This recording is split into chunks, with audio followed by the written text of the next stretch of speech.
In the yesteryears of centuries ago, in a small portion of this vast world of ours, there lived a people called the children of Israel. From them came certain men and women through whom God revealed himself to all mankind. One of these was Elijah, a fearless prophet.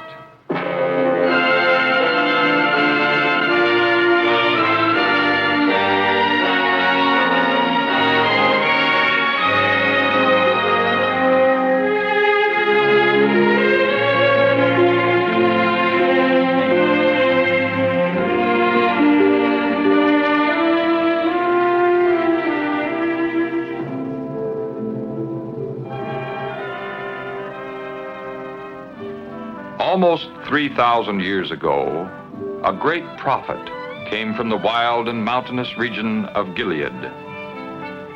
His name was Elijah, a man who had dedicated his life to God. And now God was sending him to the king of Israel. In those days, King Ahab ruled over Israel, and Queen Jezebel ruled over Ahab. It was she who built altars for the worship of Baal, the heathen god. And because the people worshipped idols, a famine was to come upon the land.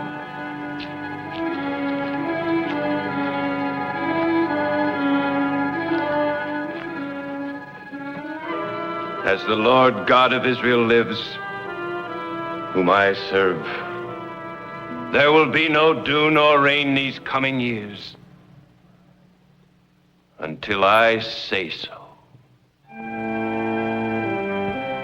Then the Lord spoke to Elijah, saying, "Go away from here and hide by the brook Cherith. You will drink from the brook, and I have ordered ravens to feed you there."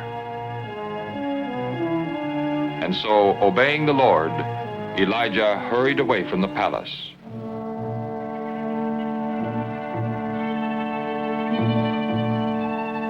And Elijah lived in the wilderness and drank from the brook Cherith. And the ravens brought him bread and meat every morning and every evening. In this way, God provided food for him. But after some time, the brook dried up because there was no rain. Then the Lord spoke to Elijah again, saying, "Arise, go to Zarephath, and stay there. I have told a widow who lives there to give you food."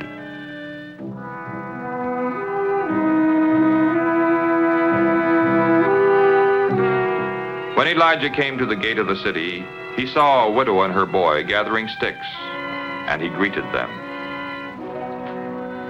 Please bring me a little water to drink.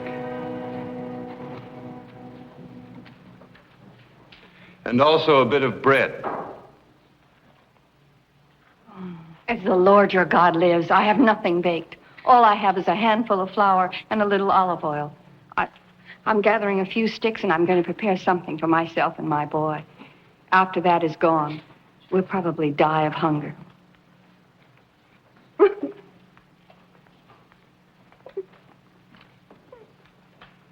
Don't be afraid. Go and do as you have said. But first, make me a little cake and bring it to me. And then make something for yourself and your son. The Lord, the God of Israel, says, the jar of flour will never be used up, and the bottle of oil will never become empty until the day the Lord sends rain.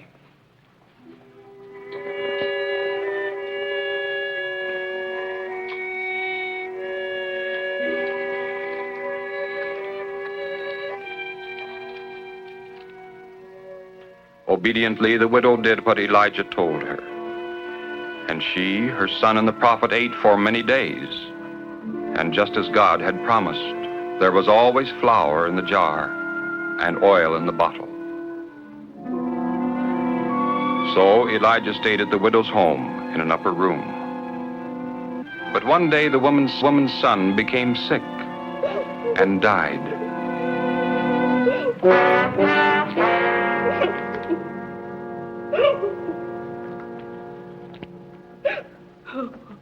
Oh, Leave me alone, man of God. Did you come to remind me of my sins and to kill my child? Give me your son.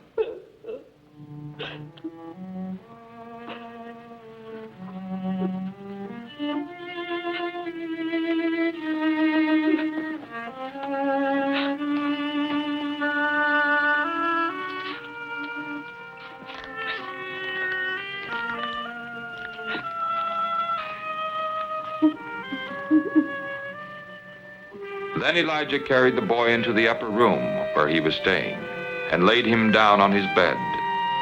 And when they were alone, he prayed to the Lord. Oh, Lord, my God, make this child alive again.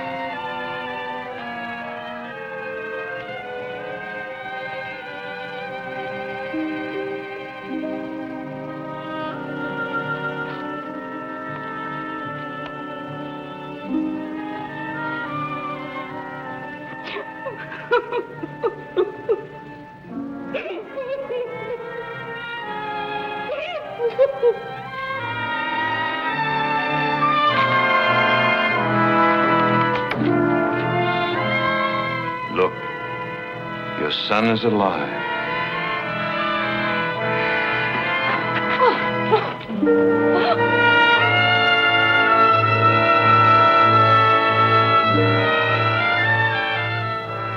One day, Elijah sent a messenger to King Ahab telling him that he wanted to speak to him.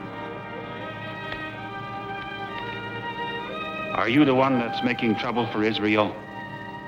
I haven't troubled Israel, but you and your family have, because you have forsaken the commandments of the Lord and have worshipped Baal. Now, therefore, send men to bring all Israel to Mount Carmel, and also the 450 prophets of Baal, and the 400 prophets of Asherah, who eat at Jezebel's table.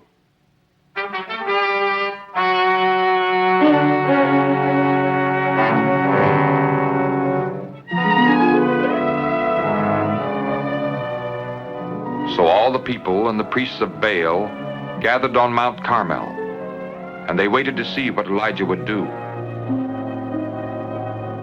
How long will you go on limping between two opinions? If the Lord is God, follow him. But if Baal, then follow him. Give us 2 bulls, and let the prophets of Baal choose 1 bull for themselves, and cut it in pieces, and lay it on the wood, but put no fire under it. I'll prepare the other one, and put it on the wood, and put no fire under it. You call on the name of your God, and I will call on the name of the Lord. And the God who answers by fire, he is God.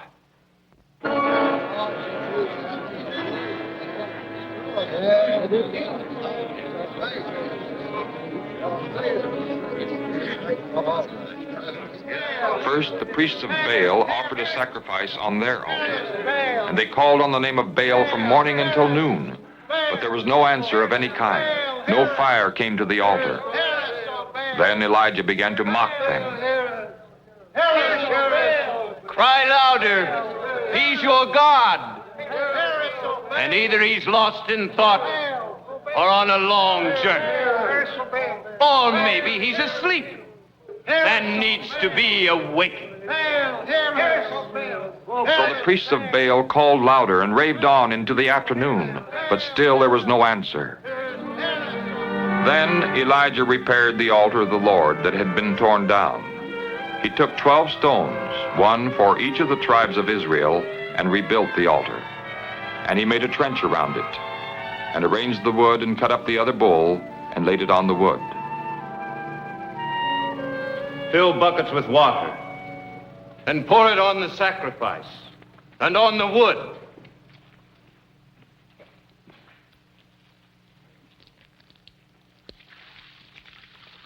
Do it a second time. And a third.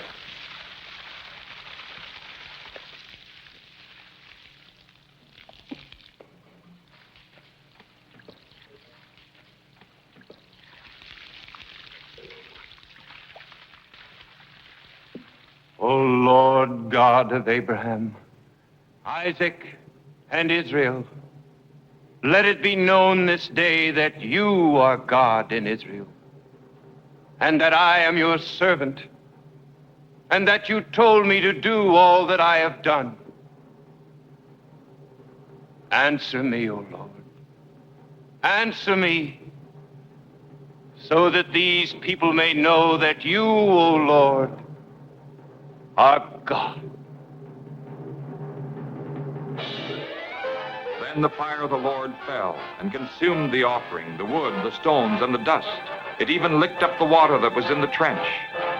Then the people believed in the Lord.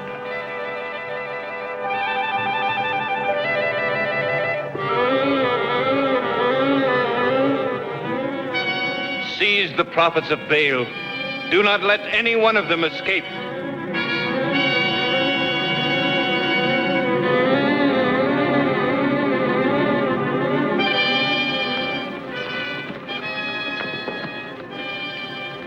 Go back to your palace, King Ahab, for soon there will be a heavy rain.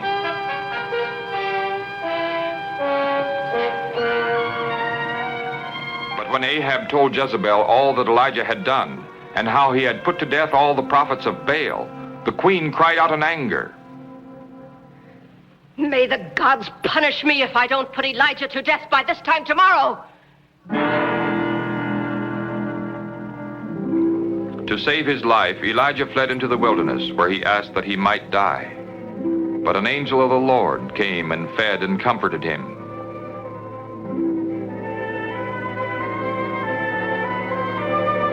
At last Elijah came to Mount Sinai, where God had spoken to Moses hundreds of years before. As Elijah sat in a cave on the mount, a strong wind swept the mountaintop, but the Lord was not in the wind. After the wind came an earthquake, but the Lord was not in the earthquake. After the earthquake came a fire, but the Lord was not in the fire. And after the fire came the sound of a gentle blowing.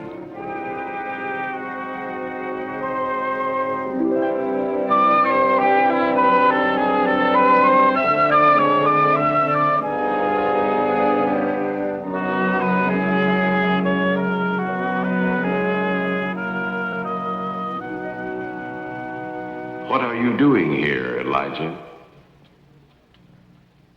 I have been fighting for you, O Lord God of hosts, because the people have forsaken your covenant. They have thrown down your altars. They have killed your prophets. Now I am the only one left, and they're trying to take my life. Then God assured Elijah that he was mistaken, that there were still 7,000 in Israel who had not bowed down to Baal. He also showed Elijah that his work would continue. Elijah was soon to anoint another prophet to carry on his work.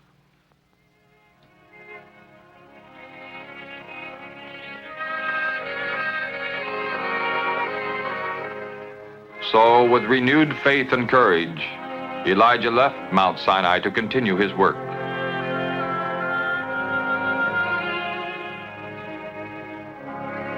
Later, as Elijah passed a field where a young man was plowing, a man by the name of Elisha, he put his mantle on Elisha as a sign that God had chosen him to be the next great prophet of Israel.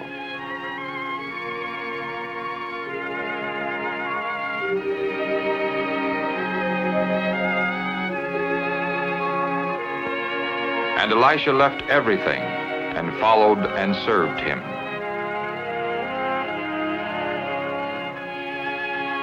But one day Elijah knew the time had come for him to leave Elisha. He had faithfully done God's work on earth and was about to be taken up into heaven. First, however, he offered to do one more thing for his disciple. Before I'm taken away, tell me, Elisha, what would you like to have me do for you? Please let me have a double share of your spirit. You've asked a hard thing. But if you see me as I'm taken from you, you'll receive what you've asked for.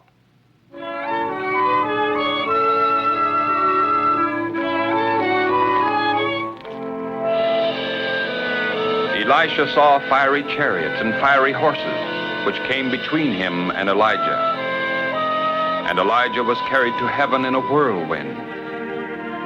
Then Elisha took up Elijah's mantle, which had fallen to the ground, and he went forth to do the Lord's work. For he knew that from this day on, the Spirit of the Lord would be with him, as it had been with Elijah.